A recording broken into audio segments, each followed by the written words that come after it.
సుత్తివేలు పెమ్మాయి చేత ఓ మంచి strong coffee తెప్పించు. స్వప్న ఇలారా.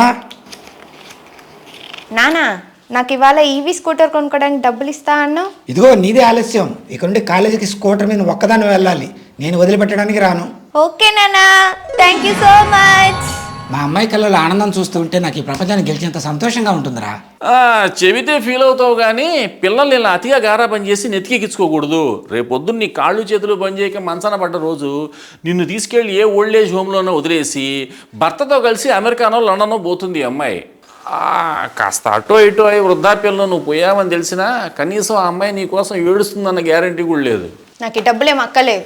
మీరేమైనా టైం మిషన్లో ఫ్యూచర్లోకి వెళ్ళి నేను ఎలా ఉంటాను చూసి వచ్చారా అంకుల్? అన్నీ చూసినట్టు మాట్లాడుతున్నారు.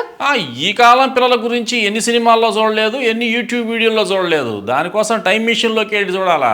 అరే నువ్వు నా ఫ్రెండ్ కాబట్టి సరిపోయింది, లేదా చెంప పాల్గొట్టేవాడిని.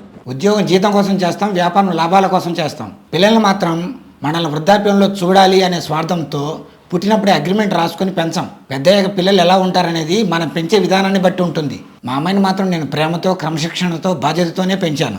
ఒకవేళ నేను ఓల్డ్ ఏజ్ హోమ్లో ఉండాల్సి వచ్చినా సంతోషంగానే ఉంటానురా. అక్కడ ఉండే వాళ్ళు కూడా మనలాంటి మనుషులే కదా. ఇంకేమన్నావు? ఒకవేళ నేను పోతే నా కూతురు ఏడవదేమో అన్నావా? అరే నేను పోయిన రోజు నా కూతురు పిజ్జా తిని సినిమాకి వెళ్ళినా నేను పైనుండి చూసి సంతోషపడతానురా. నేను ఉన్నా పోయినా నా కూతురు ఏడవాలని ఎప్పుడూ కోరుకోనరా. చివరికి నా మరణం కూడా నా కూతురి కంటిమెట నీరు పెట్టించకూడదనే కోరుకుంటా.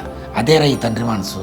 ఏదో వాట్సాప్లో వచ్చే ఫార్వర్డ్ మెసేజ్లు చూసి నీలాంటి వాళ్ళకి సందేశాలు ఇవ్వడానికి ట్రై చేస్తూ ఉంటా. అవేమో నాకు ఇలా బెడిసి కొడుతూ ఉంటాయి. మరి కాఫీ అమ్మాయి మూడు బాగాలేదుగా, మనం సెంటర్లో ఉన్న టీ స్టాల్కి వెళ్ళి అక్కడ కాఫీ తాగుదాంలే.